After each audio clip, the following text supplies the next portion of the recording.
Hi, this is Chris from Total Parts Plus, and today we have a 2021 Toyota Hiace long wheelbase van, stock reference number 5374. The shape runs from the 4th month 2019 and is the current shape. It has a 1GD 2.8 litre 4-cylinder turbo diesel engine backed by an automatic rear-wheel drive transmission.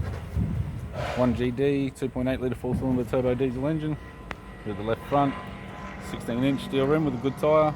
left power door mirror, left front door appears to have no damage, left rear sliding door appears to have no damage, left rear 16-inch factory steel rim with a good tyre, with the left-hand tail light, tidy rear bumper cover, tailgate appears to have no damage, right-hand tail light, right rear 16-inch steel rim with a good tyre, right rear sliding door appears to have no damage, right